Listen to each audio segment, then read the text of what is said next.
Alright, hello everybody. It's time for vlog number 3, and I'm pretty excited because this is the topic that I'll be, will most represent what I have to work with for the rest of the year, or for next year. So let's get started. I thought the first interesting thing that came to mind in the Culture Center's book was that education in the very early days, when our first universities, education was viewed by Native Americans as sort of an assimilation, and they didn't necessarily value the education that the white man gave them, that white man gave them the opportunity to do back in the olden days. And I mean, it makes sense.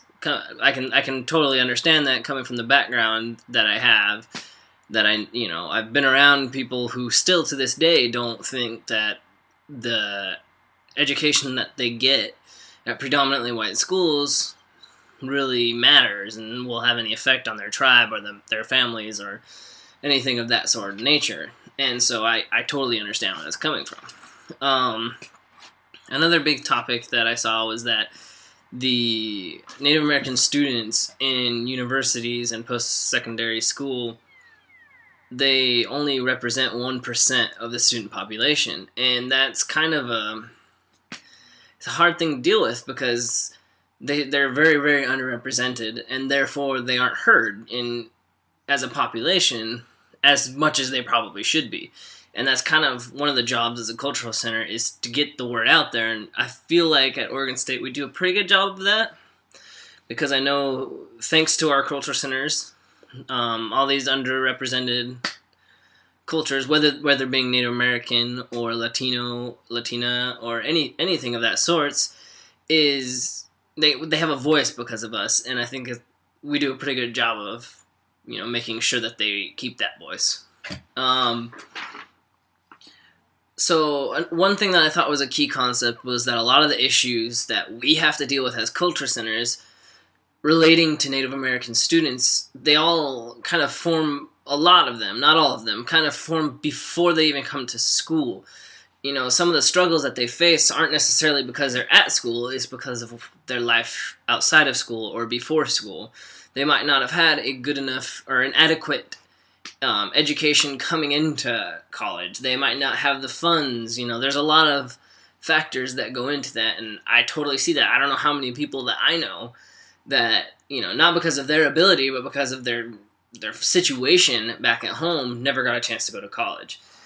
It's a sad thing because, a lot of students have to deal with those problems. They have to deal with them alone. And I feel like that's maybe the one of the places that, as the Native American Longhouse, we can, I don't want to say do better, but better advertise that we're there to help with financial aid, with, anything we can help with. And because I feel like a lot of the times they just get the piece that we're there as a safe space, and we're there for them to feel comfortable, for them to get involved in activities. But we can also be there to help them get those scholarships or anything they need. And I think for starting now and continuing on, especially in next year, my hope is that we can advertise that we have these scholarships, and so we can get more Native American students at our school to come in and ask for help for things like that. Let's see. That being said, the one thing I really liked was how it talked about the Jim Thorpe Multicultural Center in Oklahoma, University of Oklahoma. It mentioned being like a safe space for students, and students use it as a lounge or to relax in or things like that. And it made me feel pretty good, because this book is talking about a certain center that is, sort of the epitome of Native American culture centers. And I feel like we shared a lot of the qualities. We didn't have the history of being a dormitory so much, and we don't really have the capacity to house a lot for our Native American student organizations. Like, we don't have extra offices or things like that. But, we do what we can with what we have, and I feel like we do a pretty decent job of that. And so I felt like that was a pretty good deal. I'm going to try to keep it under, 12 minutes, because that's what it's been for the past couple times, so I'm going to move quickly here. Moving into the Students Helping Students reading, I basically kind of narrowed it down into a few categories. The first one was the whole gaps, unknowns, obstacles. You have to be able to know what the problem is before you can help solve the problem. And I feel like that's one of the biggest key things that I got out of that reading is, what is the problem? Because there's different kinds of problems, and not, you can't necessarily help them all with the same technique or tactic. And so I felt like that was a big thing.